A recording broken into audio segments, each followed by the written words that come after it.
कल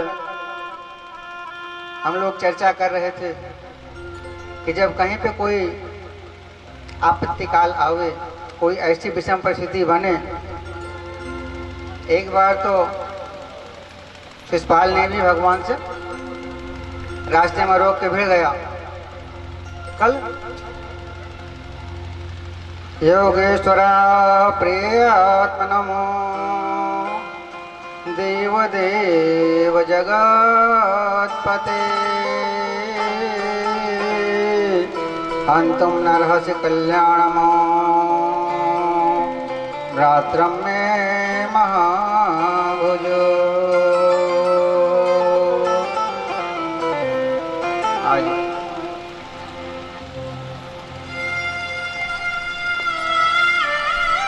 श्री कृष्ण और रुक्मिणी में युद्ध हो रहा था। बहन जी, आप लड्डू गोपाल को यहाँ रख दिया करो, लाके जमीन में मत रखा करो।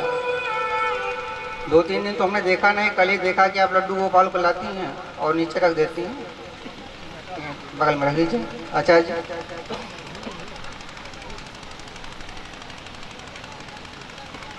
आइए।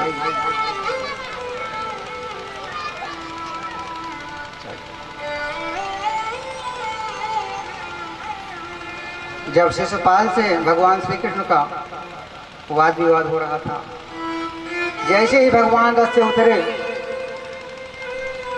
तो रुक्मिणी उनके हाथ को पकड़ लेते हैं कि प्रभु मेरा भाई है। बहन की ममता देखिए कितनी होती है। पति तो भगवान को मान रही हैं, लेकिन भाई के प्रति जो ममता है, बहन भाई का जो प्यार है, भाई कभी अपने बहन के प्यार को समझ नहीं पाता। बात बात पे लड़ना प्रारंभ कर देते हैं। स्वामी मेरा भाई है। भगवान ने इशारा किया कि देवी, यदि आपका भाई है तो मेरा भी कुछ लगता है, मेरा भी साला है।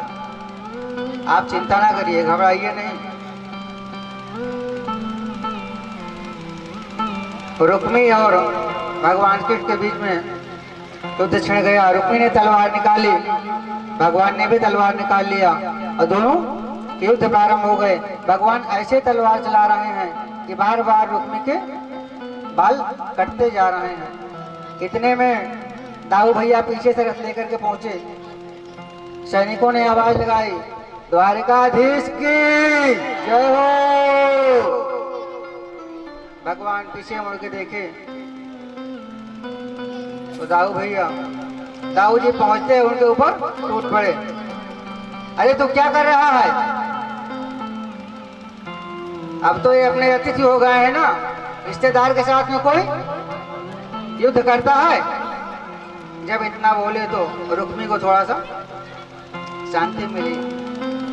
दोनों को अलग करके समझाए कि अब तो जो होना था हो गया, लेकिन आगे किसी प्रकार का मन में द्वेष न रखा जाए। आगे ही कथाओं में उसके बारे में आता है।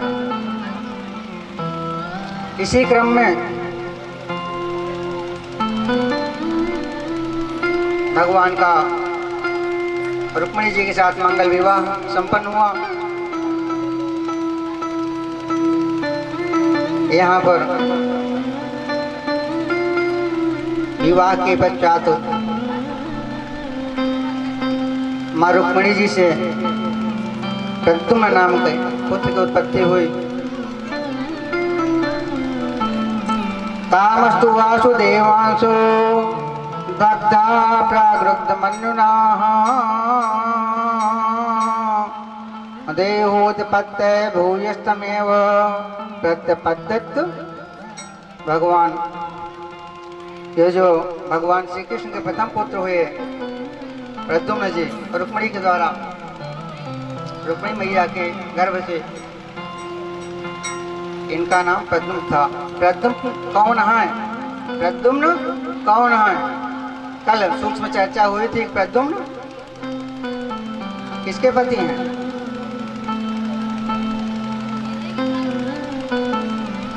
जब ये कामदेव के रूप में थे तो किसके पति थे?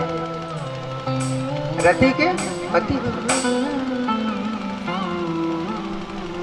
कामदेव भगवान के क्रोधाग्नि में जल के भस्म हो गए थे। रति ने प्रार्थना किया कि प्रभु अब इनके बिना हमारा जीवन बेकार है, कैसे जिएंगे हम। बाबा भोलेनाथ अति दयालु हैं। जैसे हम लोग हौदेश्वर नाथ के पास जाते हैं तो हमारी समस्त मनोरथ सिद्ध हो जाते हैं। भगवान ने कहा रति चिंता मत करिए, मैं तुम्हें आशीर्वाद देता हूँ। कृष्ण तनय होए हैं पति तोरा, बचन अन्यथा होहि न मोरा। सिया राम जय जय राम, राम सिया राम जय जय राम, राम सिया राम जय जय राम, राम सिया राम जय जय राम। कृष्ण तनय होए हैं पति तोरा, वचन अन्यथा होहि न मोरा। राम सिया राम जय जय राम, राम सिया राम जय जय राम। आज वही कामदेव भगवान कृष्ण के पुत्र के रूप में जन्म लिए। जैसे ही उनका जन्म हुआ, संबरासुर नाम का जो दैत्य था उसको श्राप था कि भगवान कृष्ण के पुत्र के द्वारा तुम्हारा वध होगा। भगवान कृष्ण का जो प्रथम पुत्र होगा वही तुम्हें मारेगा।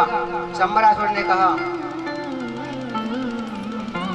इस बालक को अभी मार डाला जाए। संबरासुर वहां से लेके रात्रि में चोरी से भगवान के पुत्र को उठाता है और लेके जाने लगता है। भगवान तो अंतर्यामी हैं, लेकिन फिर भी नारद जी ने सोचा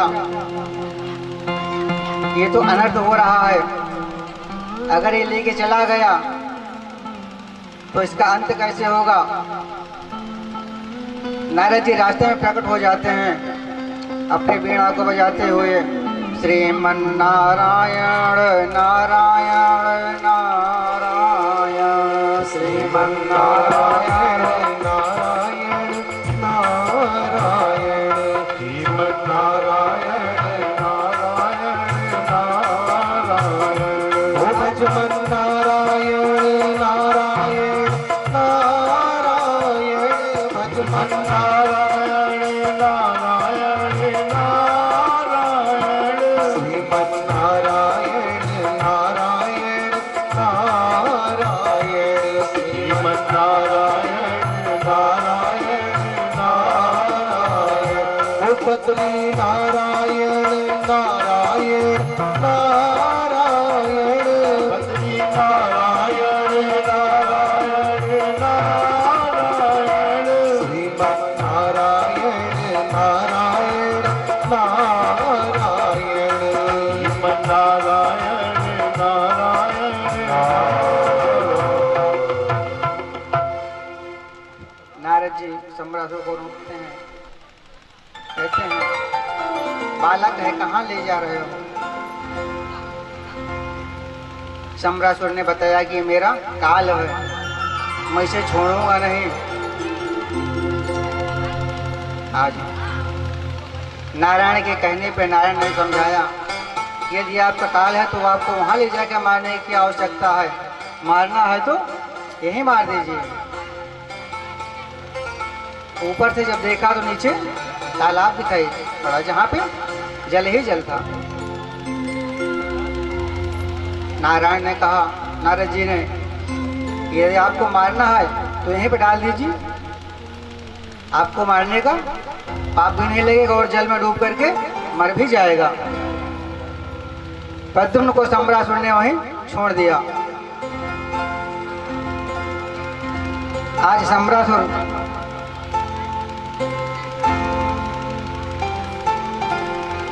कि जो नौकरानी थी, काम करने वाली बाई थी, एक मछुआरे ने जब मछली पकड़ते हुए उस मछली को पकड़ा तो ले जाके को भेंट कर दिया। जब मछली को काटा तो उसमें से प्रद्युम्न निकले, ले जाके उनका नौकरानी को समर्पित कर दिए। उसके कोई पुत्र नहीं था। पुत्र के स्नेह में सोच रही कि राजा को बताऊंगी, हो सकता है कि नाराज हो जाए, फिर हम स्वयं जो है इसका लालन पालन करेंगे। लेकिन बिना राजाज्ञा के, राजा से आशीर्वाद लिए कैसे करूं? तो मछली के पेट से निकलने के रहस्य को छुपा लिया और राजा के पास लेके पहुंचा। कहा, प्रभु आशीर्वाद दे दीजिए, ये मेरा पुत्र है। राजन ने कुछ नहीं पूछा, सम्रासुर ने आशीर्वाद दे दिया, आपका मंगल हो, आपका पुत्र यशस्वी हो, ऐसा आशीर्वाद लेके चले आए। धीरे धीरे सेवा करने लगे।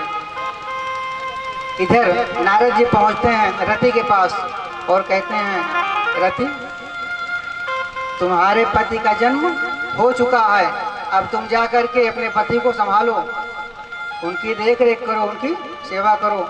अल्प समय में ही प्रद्युम्न युवा हो गए। जब तक रति उनके यहाँ उनकी सेवा कर रही थी,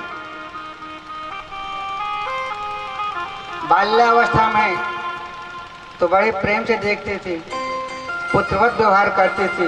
लेकिन जैसे जैसे बड़े हो रहे हैं वैसे वैसे वो कामुक दृष्टि से देखने लगे, अपने पति के दृष्टि से देखने लगी। एक दिन प्रद्युम्न ने कहा कि देवी क्या बात है, आजकल आपकी दृष्टि कुछ और है, ऐसे आप हमें क्यों देखती हैं?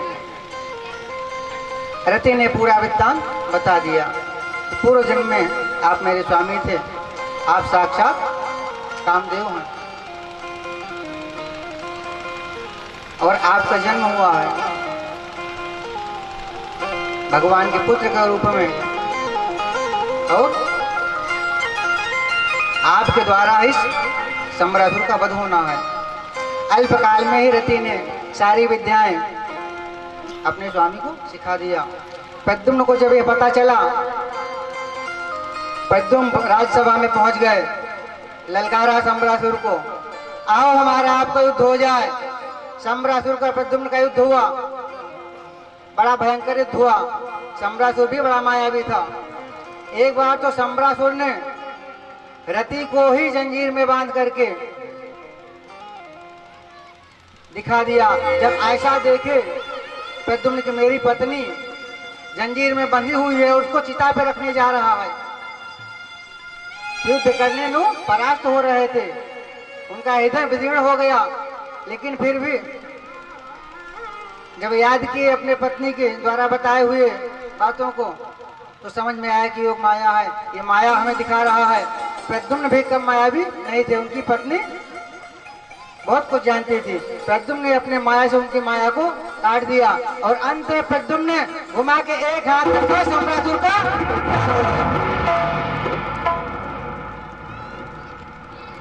आज सम्रासुर का उद्धार हुआ। प्रद्युम्न रति के साथ रहने लगे, लेकर के द्वारका पहुंचे। इसी क्रम में सत्राजित नाम के एक राजा थे।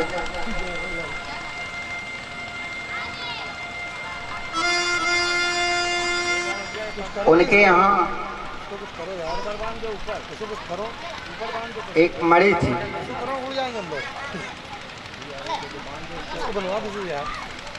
सत्राजित राजा के यहाँ एक मणि थी। भगवान का दूसरा विवाह।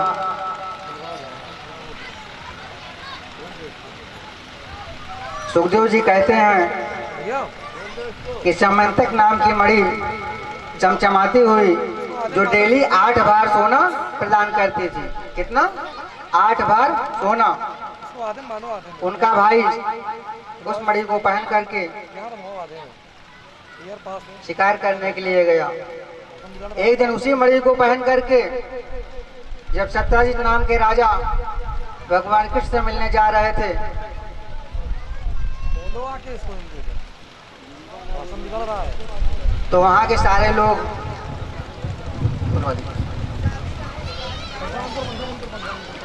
पंखा बंद कर दीजिए। पंखा बंद किया जाए। तो खोलो वाला खोलो भाई, वाला खोलो जाएगा एक दिन। पंखा वो भी खोल दो भैया, पीछे पंखा खोल दो। पर्दा खोल दीजिए और बिहारी जी कृपा रहेगी, अभी सब शांत हो जाएगा। आइए।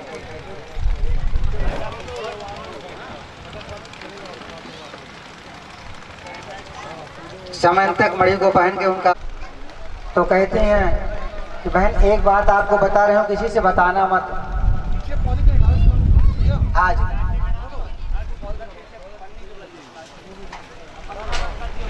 ये माताओं को श्राप लगा हुआ है। महाभारत के युद्ध में जब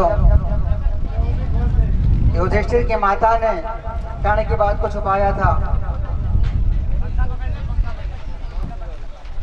जब कर्ण ये बात पूरा ना हो, भगवान कृष्ण जन्म का चोर है, उसने ही जो था उसके पक्ष चिन्ह को देखते हुए भगवान फिर देखते हैं कि ऋक्ष पद है। जब देखा